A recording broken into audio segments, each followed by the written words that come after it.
हे महादेव, आज आपकी इस वीडियो को जो भी सच्चा भक्त लाइक करे उसके जीवन के सभी दुख दर्द हमेशा के लिए समाप्त कर देना। भक्तों, 3 अगस्त सावन के पहले सोमवार के व्रत पर ये 3 चीजें अवश्य खा लेना। महादेव की कृपा से धनवर्षा होगी और आपकी सभी मनोकामनाएं पूर्ण होंगी। दोस्तों, आज की इस वीडियो में हम जानेंगे कि सावन के पहले सोमवार का व्रत कैसे करना चाहिए, व्रत के दौरान किन चीजों का सेवन नहीं करना चाहिए, और एक ऐसा चमत्कारी उपाय भी जानेंगे जिसे करने से भोले बाबा की कृपा से आपके जीवन की वर्षों पुरानी परेशानियां भी दूर हो सकती हैं। लेकिन उससे पहले इस वीडियो को लाइक करके कमेंट में सच्चे मन से लिख दीजिए हर हर महादेव और नमः शिवाय। दोस्तों, सावन का महीना भगवान शिव के भक्तों के लिए खुशियां, श्रद्धा और भक्ति का विशेष उपहार लेकर आता है। यही वो पावन महीना है जिसे प्रेम, आस्था और भक्ति का महीना भी कहा जाता है। चारों ओर हरियाली छा जाती है, पक्षियों की मधुर आवाजें वातावरण को मनमोहक बना देती हैं, वर्षा ऋतु का आगमन प्रकृति को और भी सुंदर बना देता है। ऐसा माना जाता है कि सावन के महीने में भगवान शिव स्वयं अपने भक्तों के बीच निवास करते हैं और सच्चे मन से उनकी आराधना करने वालों पर विशेष कृपा बरसाते हैं।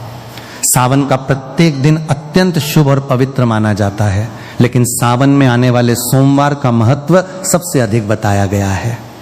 शिव पुराण में वर्णन मिलता है कि सावन के सोमवार व्रत से जुड़े कुछ विशेष नियम होते हैं जिनका पालन करना बहुत आवश्यक माना गया है। यदि कोई व्यक्ति इन नियमों की अनदेखी करता है तो उसकी पूजा, साधना और व्रत का पूर्ण फल प्राप्त नहीं हो पाता। इसलिए सावन के सोमवार का व्रत श्रद्धा, नियम और सच्चे मन से करना चाहिए। सोमवार का दिन भगवान शिव को अत्यंत प्रिय माना जाता है और इस दिन रखा गया व्रत भक्तों को विशेष फल प्रदान करता है। दोस्तों, सावन की शुरुआत 30 जुलाई से हो चुकी है और इसकी समाप्ति 28 अगस्त को होगी। इसी दिन रक्षाबंधन का पावन पर्व भी मनाया जाएगा। सावन का पहला सोमवार 3 अगस्त को पड़ रहा है। यह दिन भगवान शिव और माता पार्वती की विशेष कृपा प्राप्त करने का श्रेष्ठ अवसर माना जाता है। इस दिन कुछ विशेष चीजों का सेवन करना शुभ माना गया है, जिनके बारे में हम आगे विस्तार से बताएंगे। मान्यता है कि महादेव की कृपा से जीवन में चल रही धन संबंधी परेशानियां दूर हो सकती हैं और सुख समृद्धि के नए मार्ग खुल सकते हैं। इसके बाद दूसरा सोमवार 10 अगस्त को, तीसरा सोमवार 17 अगस्त को और सावन का अंतिम सोमवार 24 अगस्त को पड़ेगा। इसलिए प्रत्येक सोमवार का अपना विशेष महत्व है और हर सोमवार को पूरी श्रद्धा और भक्ति के साथ भगवान शिव की आराधना करनी चाहिए। दोस्तों, अब हम आपको बताएंगे कि सावन के पहले सोमवार के दिन ऐसी कौन कौन सी गलतियां हैं जिन्हें भूल कर भी नहीं करना चाहिए, ताकि भगवान भोलेनाथ आपसे नाराज ना हो। साथ ही हम ये भी जानेंगे कि व्रत के दौरान किन फलों और सब्जियों का सेवन करने से बचना चाहिए, क्योंकि कुछ चीजों का सेवन व्रत के नियमों के विरुद्ध माना जाता है। यदि इन बातों का ध्यान नहीं रखा जाए तो व्रत का पुण्य फल कम हो सकता है। इसलिए वीडियो को अंत तक अवश्य देखिए, क्योंकि आगे हम आपको ऐसी महत्वपूर्ण बातें बताने वाले हैं जो सावन के इस पवित्र सोमवार व्रत को सफल और फलदायी बनाने में आपकी सहायता कर सकती हैं। आइए अब जानते हैं कुछ ऐसी महत्वपूर्ण सावधानियों के बारे में जिन्हें सावन के पहले सोमवार के व्रत में भूल कर भी नहीं करना चाहिए। दोस्तों, शास्त्रों में बताया गया है कि व्रत रखने वाले व्यक्ति को उधार मांगकर फल, सब्जियां या अन्य खाद्य पदार्थों का सेवन नहीं करना चाहिए। ऐसा करने से व्रत का पूर्ण फल प्राप्त नहीं होता और व्यक्ति की पवित्रता भंग हो जाती है। चाहे सावन का पहला सोमवार हो या कोई अन्य व्रत, पड़ोसियों या किसी अन्य व्यक्ति से मांगकर व्रत का भोजन नहीं करना चाहिए। हाँ, यदि कोई व्यक्ति अपनी इच्छा से आपको व्रत में खाने योग्य वस्तु देता है तो उसे ग्रहण किया जा सकता है, लेकिन स्वयं मांगकर या उधार लेकर व्रत का भोजन करना शास्त्रों में उचित नहीं माना गया है। व्रत के दौरान व्यक्ति को झूठ बोलने, चुगली करने, किसी का अपमान करने और कर्ज लेने जैसी बातों से भी बचना चाहिए। दोस्तों, दूसरी महत्वपूर्ण बात यह है कि सावन के पहले सोमवार के व्रत में नाशपाती का सेवन नहीं करना चाहिए। धार्मिक मान्यताओं के अनुसार नाशपाती शब्द में नाश का भाव माना जाता है, इसलिए व्रत के दिन इसका सेवन शुभ नहीं माना जाता।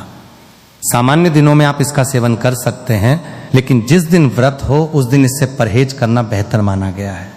इतना ही नहीं, भगवान शिव को भी नाशपाती अर्पित नहीं करनी चाहिए। दोस्तों, तीसरी सावधानी कुट्टू और सिंघाड़े के आटे से जुड़ी हुई है। यदि यह आटा बहुत पुराने समय से रखा हुआ है तो उसका सेवन नहीं करना चाहिए। लंबे समय तक रखे गए आटे में घुन या छोटे छोटे कीड़े पड़ सकते हैं जो कई बार आसानी से दिखाई भी नहीं देते। ऐसे आटे का सेवन व्रत की शुद्धता को प्रभावित कर सकता है, इसलिए व्रत के दौरान हमेशा ताजा और साफ आटे का ही उपयोग करना चाहिए। सावन का महीना अत्यंत पवित्र माना जाता है, इसलिए इस दौरान शुद्धता और सात्विकता का विशेष ध्यान रखना चाहिए। दोस्तों, अब बात करते हैं भगवान शिव को अर्पित किए जाने वाले बेलपत्र की। सावन के पहले सोमवार पर महादेव को बेलपत्र अर्पित करना अत्यंत शुभ माना जाता है, लेकिन कुछ बातों का ध्यान रखना भी आवश्यक है। पौराणिक मान्यताओं के अनुसार बेलपत्र भगवान शिव को अत्यंत प्रिय है। माना जाता है कि बेलपत्र अर्पित करने से भगवान शिव का मस्तक शीतल रहता है और भक्त के जीवन से दरिद्रता दूर होती है। इसके प्रभाव से व्यक्ति के जीवन में सुख, सौभाग्य और समृद्धि का आगमन होता है। साथ ही हनुमान जी भी प्रसन्न होते हैं, क्योंकि उन्हें भगवान शिव का ही अंशावतार माना गया है। दोस्तों, बेलपत्र का महत्व बहुत ही विशेष बताया गया है। कहा जाता है कि तीनों लोकों में जितने भी प्रमुख तीर्थ स्थल हैं, उनका निवास प्रतीकात्मक रूप से बेल वृक्ष के मूल भाग में माना गया है। यही कारण है कि बेल वृक्ष को अत्यंत पवित्र माना जाता है। धार्मिक मान्यता है कि यदि किसी घर के मध्य भाग या पूर्व दिशा में बेल का वृक्ष लगा हो तो वहां धन धान्य की कमी नहीं रहती और परिवार में सुख समृद्धि बनी रहती है। इसके अलावा जो व्यक्ति बेल वृक्ष के मूल भाग की श्रद्धा पूर्वक पूजा करता है, पुष्प अर्पित करता है और उसकी सेवा करता है, उसे विशेष पुण्य की प्राप्ति होती है। मान्यता है कि ऐसे व्यक्ति को मृत्यु के पश्चात शिवलोक की प्राप्ति होती है। इसलिए बेलपत्र और बेल वृक्ष दोनों ही भगवान शिव की उपासना में अत्यंत महत्वपूर्ण स्थान रखते हैं। दोस्तों, अब आगे हम बेलपत्र से जुड़ी कुछ और विशेष और रोचक बातें जानेंगे, जिनके बारे में बहुत कम लोगों को जानकारी होती है और जिनका संबंध सीधे भगवान भोलेनाथ की कृपा से माना जाता है। दोस्तों, शास्त्रों में बताया गया है कि चतुर्थी, अष्टमी, नवमी, चतुर्दशी, अमावस्या तिथि, संक्रांति के समय तथा सोमवार के दिन बेलपत्र नहीं तोड़ना चाहिए। इसलिए यदि आपको भगवान शिव की पूजा के लिए बेलपत्र की आवश्यकता हो तो उन्हें एक दिन पहले ही तोड़कर रख लेना चाहिए। एक विशेष बात यह भी है कि बेलपत्र कभी अशुद्ध नहीं माने जाते। यदि किसी कारणवश आपको पूजा के लिए ताजे बेलपत्र उपलब्ध नहीं हो रहे हैं तो पहले से भगवान शिव पर अर्पित किए गए बेलपत्रों को स्वच्छ जल से धोकर पुनः श्रद्धा पूर्वक अर्पित किया जा सकता है। दोस्तों, भगवान शिव को अर्पित किया जाने वाला बेलपत्र हमेशा 3 पत्तियों वाला होना चाहिए। कटा फटा, टूटा हुआ या खंडित बेलपत्र भूलकर भी भगवान शिव को अर्पित नहीं करना चाहिए। धार्मिक मान्यताओं के अनुसार ऐसा करना उचित नहीं माना जाता, इसलिए पूजा में हमेशा साफ, संपूर्ण और अच्छी अवस्था वाले बेलपत्र का ही उपयोग करें। दोस्तों, अब बात करते हैं उन विशेष संकेतों की जिन्हें सावन के पहले सोमवार के दौरान अत्यंत शुभ माना जाता है। मान्यता है कि यदि किसी व्यक्ति को ऐसे कुछ शुभ संकेत दिखाई दें तो ये भगवान शिव की विशेष कृपा का संकेत माना जाता है। आइए जानते हैं इन संकेतों के बारे में। दोस्तों, पहला संकेत है नंदी महाराज का आपके द्वार पर आना। नंदी महाराज भगवान शिव के प्रिय वाहन और उनके द्वारपाल माने जाते हैं। उन्हें ज्ञान, श्रद्धा और समर्पण का प्रतीक भी कहा जाता है। यदि सावन के पवित्र महीने में कोई बैल आपके घर के द्वार पर आकर खड़ा हो जाए या बार बार आपके घर के आसपास दिखाई दे तो कई लोग इसे शुभ संकेत मानते हैं। ऐसी स्थिति में उस जीव के प्रति सम्मान और दया का भाव रखना चाहिए। यदि संभव हो तो उसे हरा चारा या भोजन अवश्य खिलाएं। दोस्तों, दूसरा संकेत सपने में शिवलिंग या भगवान शिव के दर्शन होना माना जाता है। यदि सावन के दौरान आपको सपने में शिवलिंग, मंदिर या भगवान शिव के दर्शन होते हैं तो इसे कई लोग आध्यात्मिक रूप से शुभ संकेत मानते हैं। ऐसा माना जाता है कि यह व्यक्ति के मन में बढ़ती श्रद्धा, भक्ति और सकारात्मक ऊर्जा का प्रतीक हो सकता है। ऐसे समय में भगवान शिव की आराधना और भी अधिक श्रद्धा के साथ करनी चाहिए। दोस्तों, तीसरा संकेत नीलकंठ पक्षी के दर्शन से जुड़ा हुआ माना जाता है। धार्मिक मान्यताओं में नीलकंठ को शुभ माना गया है। यदि सावन के महीने में नीलकंठ पक्षी दिखाई दे जाए तो लोग इसे शुभ संकेत के रूप में देखते हैं। लोक मान्यताओं के अनुसार यह आने वाले अच्छे समय, सफलता और सकारात्मक बदलाव का प्रतीक माना जाता है। इसलिए ऐसे दर्शन होने पर मन में प्रसन्नता और कृतज्ञता का भाव रखना चाहिए।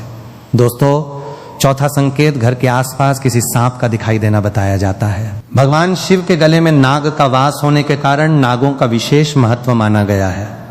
यदि कभी आपके घर के आसपास कोई सांप दिखाई दे तो उसे नुकसान पहुंचाने की कोशिश नहीं करनी चाहिए। सुरक्षित दूरी बनाए रखें और वन्य जीव विशेषज्ञों या स्थानीय सहायता की मदद लें।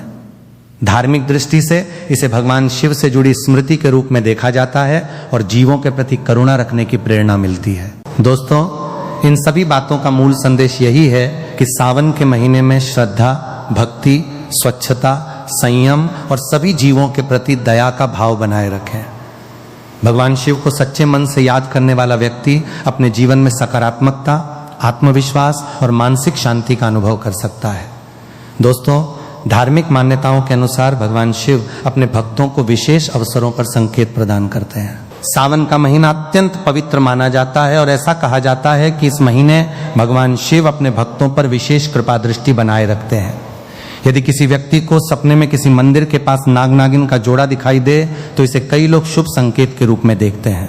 मान्यता है कि यह आध्यात्मिक उन्नति, शुभ समाचार और सकारात्मक परिवर्तन का प्रतीक हो सकता है। ऐसे समय में भगवान शिव की भक्ति और अधिक श्रद्धा के साथ करनी चाहिए। दोस्तों, पांचवा शुभ संकेत माना जाता है डमरू या मंदिर की घंटियों की ध्वनि सुनाई देना।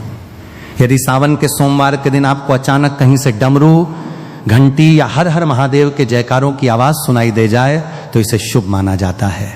ऐसी मान्यता है कि यह भगवान भोलेनाथ की कृपा और सकारात्मक ऊर्जा का संकेत हो सकता है। इससे व्यक्ति के जीवन में उत्साह, आत्मविश्वास और नई उम्मीदों का संचार होता है। कई लोग इसे आने वाले अच्छे समय का संकेत भी मानते हैं। दोस्तों, सावन का महीना संयम, तपस्या, श्रद्धा और शुद्ध आचरण का प्रतीक माना जाता है। इस दौरान भगवान शिव की पूजा, जप, ध्यान और व्रत का विशेष महत्व बताया गया है। धार्मिक मान्यताओं के अनुसार मांस, मछली, अंडा, मदिरा और अन्य तामसिक पदार्थों से दूरी बनाकर रखनी चाहिए। माना जाता है कि ऐसे पदार्थ मन में अशांति, क्रोध और नकारात्मकता को बढ़ा सकते हैं। इसलिए सावन के महीने में सात्विक भोजन को प्राथमिकता दी जाती है। सुहागन स्त्रियां, कन्याएं और शिव भक्त इस दौरान फल, दूध, दही, साबूदाना, मूंगफली, सेंधा नमक और अन्य सात्विक खाद्य पदार्थों का सेवन करते हैं।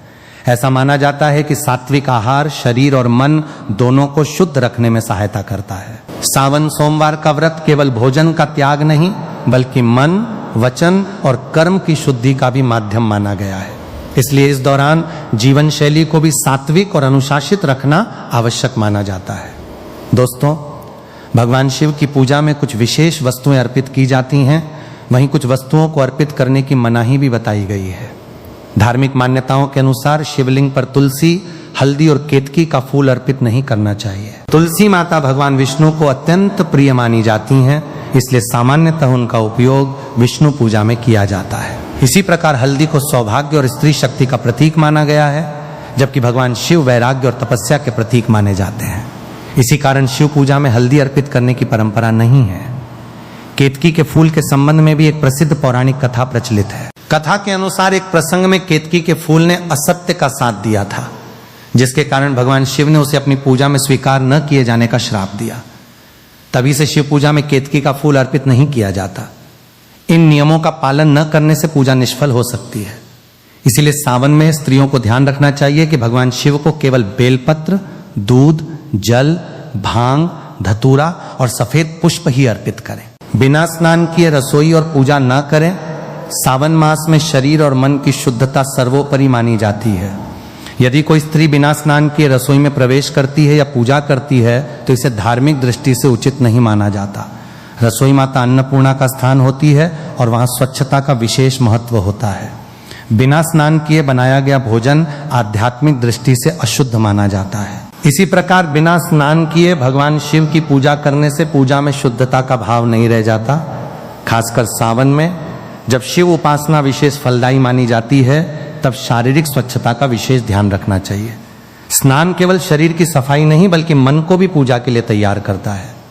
इसलिए स्त्रियों को सुबह जल्दी उठकर स्नान करना चाहिए, स्वच्छ वस्त्र धारण करने चाहिए और उसके बाद ही रसोई या पूजा का कार्य करना चाहिए। इससे भगवान शिव प्रसन्न होते हैं और घर में सकारात्मक ऊर्जा तथा समृद्धि का वास होता है। पति या बुजुर्गों से कटुता न करें। सावन मास में पति पत्नी के संबंधों में मधुरता बनाए रखना अत्यंत आवश्यक माना गया है। यह महीना शिव और पार्वती के प्रेम तथा दाम्पत्य का प्रतीक माना जाता है। इसलिए इस दौरान किसी भी प्रकार की कटुता, कलह या कठोर वाणी से बचना चाहिए। सुहागन स्त्रियों के लिए यह समय विशेष फलदायक माना जाता है। यदि वे अपने पति के प्रति सम्मान, प्रेम और सेवा भाव रखती हैं तो उन्हें विशेष पुण्य की प्राप्ति होती है। यदि इस समय पत्नी पति से झगड़ा करती है, उन पर क्रोध करती है या उनका अपमान करती है तो इसे उचित नहीं माना जाता। इससे व्रत का पुण्य कम हो सकता है और घर में अशांति बढ़ सकती है। इसी प्रकार घर के बुजुर्गों जैसे सास ससुर, माता पिता या बड़े भाई बहनों के साथ कटु व्यवहार करना, ऊंची आवाज में बात करना या उनका तिरस्कार करना भी अनुचित माना गया है। सावन में जितना अधिक विनम्रता और सेवा का भाव रहेगा उतना ही घर में सुख और ईश्वर की कृपा बनी रहेगी। इसलिए स्त्रियां यदि पूरे मन से शिव पार्वती की तरह प्रेम और सम्मान का भाव रखेंगी तो उनके जीवन में सौभाग्य बना रहेगा। शिव पार्वती की मूर्तियों के बीच दूरी न रखें। पूजा स्थल पर शिव और पार्वती की मूर्तियां या चित्र एक साथ रखने चाहिए और उनके बीच कोई वस्तु नहीं रखनी चाहिए। कई बार लोग अनजाने में शिव पार्वती की मूर्तियों को दूर दूर रख देते हैं या उनके बीच अगरबत्ती, दीपक या फूल रख देते हैं। ऐसा करने से यह संकेत माना जाता है कि उनके बीच दूरी है जो वैवाहिक जीवन में मनमुटाव का कारण बन सकती है। खासकर जब सुहागन स्त्रियां या कन्याएं शिव पार्वती की पूजा करती हैं तब यह भाव अत्यंत महत्वपूर्ण हो जाता है कि उन्हें एक दिव्य युगल के रूप में देखा जाए। शिव पार्वती का मिलन प्रेम, त्याग, समर्पण और स्थिरता का प्रतीक माना जाता है। यदि पूजा के समय उनकी एकता को बाधित किया जाता है तो इससे पूजा का प्रभाव कम हो सकता है और रिश्तों में दूरी का संकेत भी माना जाता है।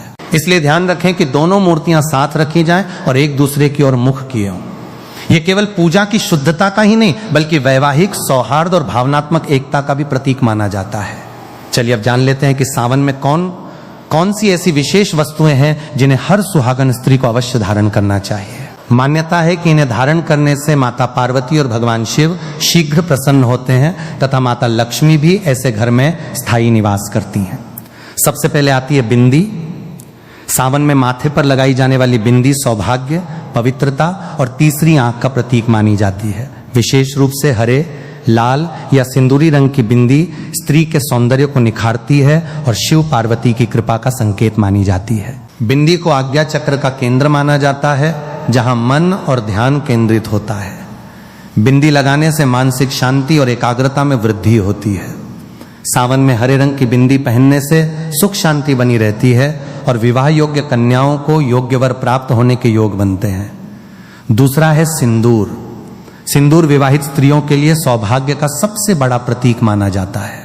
इसे मांग में लगाया जाता है और यह पति की लंबी आयु, प्रेम और समर्पण का प्रतीक होता है। सावन में हरे वस्त्रों के साथ लाल सिंदूर का मेल अत्यंत शुभ माना जाता है। यह श्रृंगार माता पार्वती को अत्यंत प्रिय बताया गया है। मान्यता है कि सावन में प्रतिदिन सिंदूर लगाकर शिव पार्वती की पूजा करने से वैवाहिक जीवन में प्रेम और मधुरता बनी रहती है। सिंदूर सकारात्मक ऊर्जा का भी प्रतीक माना जाता है। तीसरा है काजल। काजल आंखों की सुंदरता बढ़ाने के साथ साथ बुरी नजर से बचाने वाला भी माना जाता है। सावन में काजल लगाना शुभ माना जाता है क्योंकि ये स्त्री के नेत्रों की आभा को बढ़ाता है और उसके सौंदर्य को और अधिक आकर्षक बनाता है। पारंपरिक मान्यता के अनुसार आंखों में काजल लगाने से आत्मविश्वास बढ़ता है और व्यक्तित्व में आकर्षण आता है। सावन के दिनों में प्राकृतिक तत्वों से बने काजल का प्रयोग विशेष रूप से लाभकारी माना जाता है। चौथा है चूड़ियां। चूड़ियां स्त्री के श्रृंगार का महत्वपूर्ण हिस्सा हैं और विशेष रूप से हरी चूड़ियां सावन में अत्यंत शुभ मानी जाती हैं। हरा रंग हरियाली, प्रेम, समृद्धि और जीवन का प्रतीक है। मान्यता है कि सावन में हरी चूड़ियां पहनने से शिव पार्वती की विशेष कृपा प्राप्त होती है। चूड़ियों की मधुर खनक घर में सकारात्मक वातावरण का निर्माण करती है और ये माता लक्ष्मी को भी प्रिय मानी जाती हैं। विवाह योग्य कन्याएं यदि सावन में हरी चूड़ियां धारण करें तो उन्हें योग्य जीवन साथी प्राप्त होने के योग बनते हैं। पांचवा है मांग टीका। मांग टीका माथे के मध्य भाग में धारण किया जाता है जिसे आज्ञा चक्र का स्थान माना गया है। यह शिव और शक्ति की एकता का प्रतीक माना जाता है। सावन में मांग टीका पहनने से स्त्री के सौंदर्य, तेज और आत्मविश्वास में वृद्धि होती है। यह दाम्पत्य प्रेम, सौभाग्य और मानसिक संतुलन का भी प्रतीक माना जाता है। छठा है नथ। नथ स्त्री के श्रृंगार का महत्वपूर्ण आभूषण है जो नारीत्व, गरिमा और सौंदर्य का प्रतीक माना जाता है। सावन में नथ धारण करना शुभ माना जाता है। मान्यता है कि इससे सुहाग की रक्षा होती है और वैवाहिक जीवन में प्रेम तथा सौहार्द बना रहता है। 7वां है हार या मंगलसूत्र। मंगलसूत्र वैवाहिक जीवन की स्थिरता, सुरक्षा और विश्वास का प्रतीक माना जाता है। यह सामान्यतः काले मोतियों और सोने से बना होता है, जिसे नकारात्मक प्रभावों से रक्षा करने वाला माना जाता है। सावन में मंगलसूत्र धारण कर शिव पार्वती की पूजा करने से पति की दीर्घायु, प्रेम और दाम्पत्य सुख में वृद्धि होने की मान्यता है। कुंवारी कन्याएं भी सुंदर हार धारण करके माता गौरी का आशीर्वाद प्राप्त करने की कामना करती हैं। 8वां है अंगूठी। अंगुलियों में पहनी जाने वाली अंगूठी केवल श्रृंगार का साधन नहीं बल्कि ज्योतिषीय दृष्टि से भी महत्वपूर्ण मानी जाती है। सावन में सोने, चांदी या पीतल की अंगूठी धारण करना शुभ माना जाता है। विशेष रूप से अनामिका अंगुली में पहनी गई अंगूठी प्रेम, विश्वास और वैवाहिक समर्पण का प्रतीक मानी जाती है।